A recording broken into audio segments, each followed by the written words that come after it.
K-ANA de Smart Mind é uma escola canadense que oferece cursos de inglês, francês e imigração. Os vídeos estão em inglês ou francês para você se acostumar com a pronúncia. Os professores que sabem português vão te ajudar. Aqui, você vai ver um texto, uma regra gramatical e um exercício.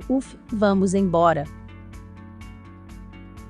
Bonjour, bienvenue à nouveau chez Canada Smart Mind. Ne t'inquiète pas, nous vous guiderons. N'oubliez pas que vous et vous seul pouvez poursuivre vos rêves et en faire une réalité dans votre vie. Nous sommes là pour vous aider. Aujourd'hui, vous allez apprendre à utiliser l'anglais. Maintenant, allons-y. Vous allez voir ici, 1. Un texte pour améliorer votre prononciation. 2. Une explication de la grammaire pour savoir dire vos choses. 3. Un exercice pour consolider vos connaissances. Portez une attention particulière à cette vidéo pour savoir comment. 1. Texte.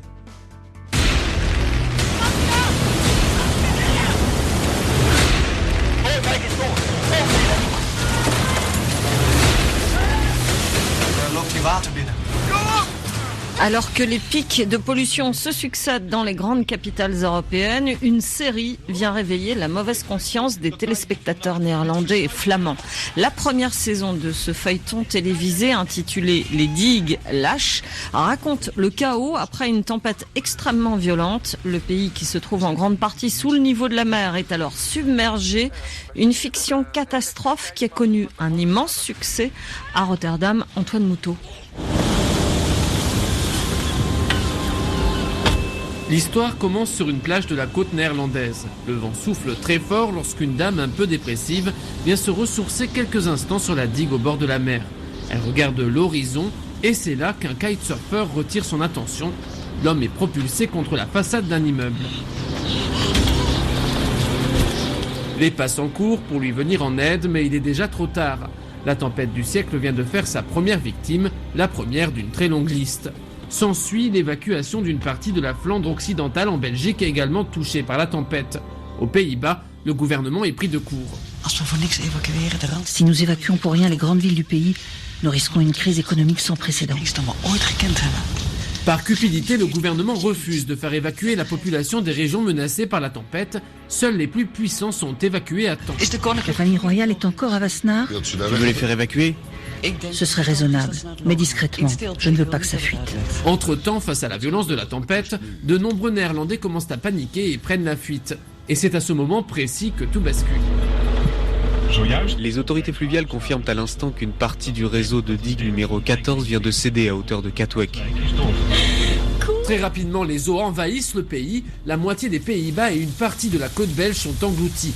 En Belgique, la ville d'Ostende est dévastée. Aux Pays-Bas, c'est tout le centre économique du pays qui est pris au piège. Plus d'Amsterdam, plus de Rotterdam non plus. Toutes les villes en dessous du niveau de la mer disparaissent. Ingmar Menning est l'un des producteurs de la série. Nous sommes un peuple qui vit sous le niveau de la mer. Sauf que pour que les gens en prennent vraiment conscience, il faut leur montrer leur ville recouverte de 3, 4, 5 mètres d'eau. Entre les lignes, la série parle aussi beaucoup de problèmes de société. Les plus pauvres ou les plus fragiles, comme les personnes âgées, se noient ou restent livrés à eux-mêmes dans leurs barres d'immeubles. Les détenus, eux, sont oubliés dans les cellules de leur prison. Les plus riches arrivent plus facilement à fuir, mais tous les survivants deviennent des réfugiés climatiques. Une façon de rappeler aux spectateurs qu'ils pourraient eux aussi vivre un jour ce que vivent les réfugiés d'aujourd'hui. Juste avant le tournage, on entendait beaucoup parler du problème des réfugiés du Moyen-Orient. Et ça a influencé évidemment la série.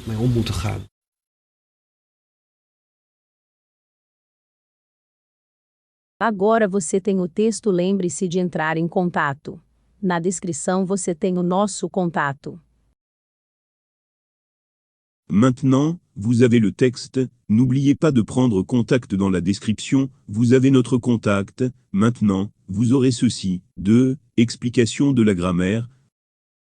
Demi, accord. Demi prend les marques de nombre, singulier barre oblique pluriel, et de genre, masculin barre oblique féminin. Dans certains cas, et demi, dans l'allocution à valeur d'adjectif et demi, demi prend les marques du féminin s'il se rapporte à un nom féminin, mais il reste toujours au singulier. Le rapport tient sur une page et demi, il a dû attendre plus de 2 ans et demi sa mutation. Les grammaires et dictionnaires autorisent les deux façons d'écrire midi, minuit et demi ou midi, minuit et demi, à demi, quand demi est dans la locution à demi, à valeur d'adverbe, il est toujours invariable. La victime à demi consciente put rejoindre son domicile. On devinait la résidence à demi cachée par les arbres du parc. Dans les noms composés, demi est un élément qui se rattache à un nom. Pour former un nom composé, il est toujours invariable et lié au nom qui le suit par un trait d'union. Les deux premiers enfants donnent droit à une demi-part, les enfants suivants à une part entière. Cela ne devrait pas vous prendre plus d'une demi-heure. Demi comme élément de composition est invariable, comme le sont mi et mi-.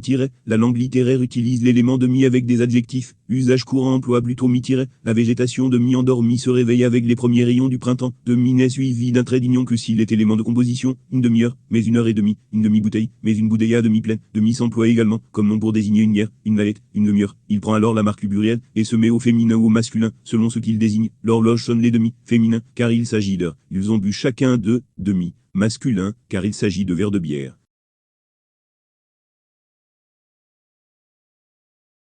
Agora você tem a regra gramatical. Lembre-se de entrar em contato. Na descrição você tem o nosso contato. N'oubliez pas de nous inscrivez-vous. Maintenant, l'exercice 3, exercice. Qui, apprenant, activité 1 avant l'écoute, 1. Décrivez cette affiche, que voit-on? Où est-on à votre avis? Qu'est-ce que l'affiche présente? 2. Le titre en français est Les digues, lâche, que signifie le mot digue? Activité 2, compréhension globale. 1. La fiction Les digues lâchaient, une série, un film, une bande dessinée. 2. De quelle catastrophe est-il question dans la série Les digues lâchent? D'une violente tempête, d'une pluie acide, d'un raz de marée. 3. Le journaliste Antoine Moutot décrit la première scène de la fiction, présente les personnages principaux, résume l'histoire, raconte la fin de l'histoire. 4. Quels détails du scénario sont décrits dans ce reportage? La réaction du gouvernement face à la catastrophe, le comportement du roi face à la catastrophe, les conséquences de la catastrophe sur les villes, les problèmes de communication pendant la catastrophe, la situation des personnes touchées par la catastrophe. 5. Dans ce reportage on entend des traits de la fiction, des acteurs interviewés, un producteur interviewé, des critiques qui donnent leur avis. 6. Quel sujet d'actualité a influencé la fiction? La pollution des grandes villes, la crise migratoire, la CO21, activité 3, le point de départ de la fiction, complétez le te en fonction de ce que vous entendez. Il faut parfois écrire plusieurs mots. Alors que les se succèdent dans les grandes capitales européennes, une série vient réveiller des téléspectateurs néerlandais et flamands. La première saison de ce feuilleton télévisé, intitulé Les digues lâches, raconte après une extrêmement violente, le pays, qui se trouve en grande partie, est alors submergé. Activité 4, l'histoire, le message, répondez aux questions sur une autre feuille. 1. Où se passe la première scène de la série? Que se passe-t-il? 2. Comment réagit le gouvernement des Pays-Bas? 3. Quelles sont les conséquences de la catastrophe aux Pays-Bas et en Belgique? 4. De quoi les Néerlandais doivent-ils se rendre compte d'après Ingmar Menning? 5. Que deviennent les survivants de la catastrophe? Activité 5, le sens des mots. À l'aide de la transcription, retrouvez les équivalents des mots ou des pression suivante, être recouvert par l'eau, projeter, ne pas avoir le temps de réfléchir, désir d'argent, lâcher, avaler, dévorer, abandonner. Activité 6, une fiction utile. Par petits groupes, discutez des questions suivantes. Pensez-vous que la série catastrophe Les digues lâches peut vraiment permettre aux populations de se rendre compte des conséquences possibles du changement climatique? Une fiction vous paraît-elle plus efficace qu'un documentaire pour éveiller les consciences?